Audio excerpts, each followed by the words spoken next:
Seconds is a black and white psychological horror film that was released in 1966. It is the next installment of my 52-week horror movie challenge from the Everybody's a Critic horror edition book. The prompt this week was a horror movie classic. Now, it didn't think to define what classic means. Even modern horror films such as Midsommar, Hereditary, or Get Out are often considered to be classics, just modern classics. Then of course you have the big slashers of the 80s such as Freddy, Jason, Michael, Chucky, but I specifically wanted to watch something that I had never seen before, and preferably something that I've also never even heard about before. It's still loved by many, and that's how I came across the film Seconds. Seconds is actually a part of the 1001 Movies You Must See Before You Die book, which for me solidifies its entry as a horror classic, but let's see if it's any good. Seconds ultimately follows around a 40-something banker who is dissatisfied with his mundane life.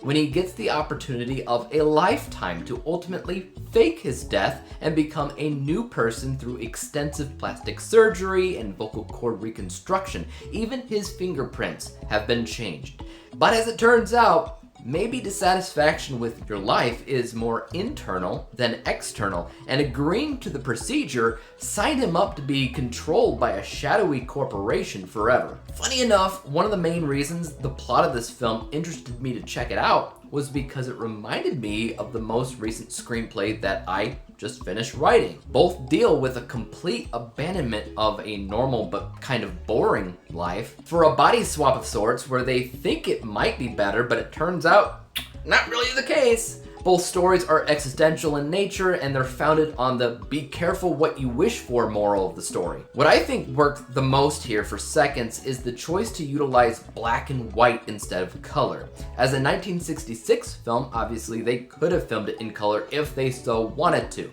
but keeping things black and white ultimately helped the film visually feel disorienting at times. It knew how to use contrast and shading to its advantage. I also personally appreciated the writing of the film that doesn't spoon feed the audience. Right from the get-go, it's confusing on purpose. This guy goes to a chance meeting out of curiosity alone, not knowing what he was getting into. The guy that he meets immediately says, "So let's talk about the circumstance regarding your death." And again, it doesn't explain that he's faking his death, at least not right away. The process in which the main character figures out what's going on is the same exact process as the audience. So the people watching at home are going along the ride with him, which in my experience was as disorienting as it was fun. Though, once the transformation occurs, the rest of the movie is just kind of weird, at least from my perspective. He ends up in a town with some other strange people, and the entire time this corporation is warning him to keep his mouth shut about what he went through. The idea here was to remind the audience that this character is now owned, right? He has no autonomy whatsoever anymore. That is ultimately what he sacrificed in order to leave his old life behind. Almost like a witness protection type of scenario. In all the meanwhile, it's reminding people to be careful what they wish for because it may not be what they really want. And even if they get it, it'll just make things worse. There's definitely a ton of things going on in this movie that I think were well crafted, and the premise is pretty solid overall. Some of the shots, when it comes down to the cinematography, were memorable, but mostly just in the beginning, not so much in the rest of the movie. I wouldn't necessarily call it horror, though. Maybe back in 1966, the sheer thought of what he was doing and ultimately how he loses all autonomy would be nightmare fuel. I don't know. But in 2025, it's just another sci-fi drama.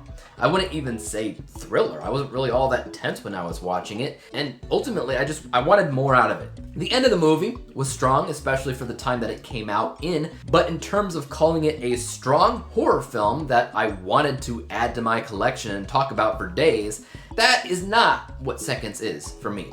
Though, I thought it was a smart idea to use two different actors for the main character, showcasing that he really does become a different person after his transformation, that not even audience members watching at home can tell it's the same guy.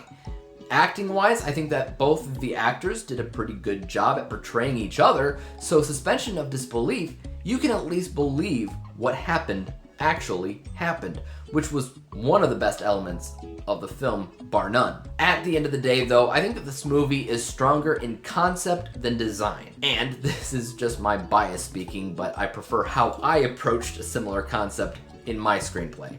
My end score is going to be 66 out of 100 possible stars. That is a C+ letter grade from me, but tell me your thoughts about this film in the comment section down below. Did you see seconds? Are you a fan of it? Tell me why or why not. Does it get better with second or third viewings? Let me know, and as for YouTube, you guys know what to do. Hit the like, subscribe button, and bell to be notified when I come out with my next review, whenever and whatever that may be on. And until then, peace out.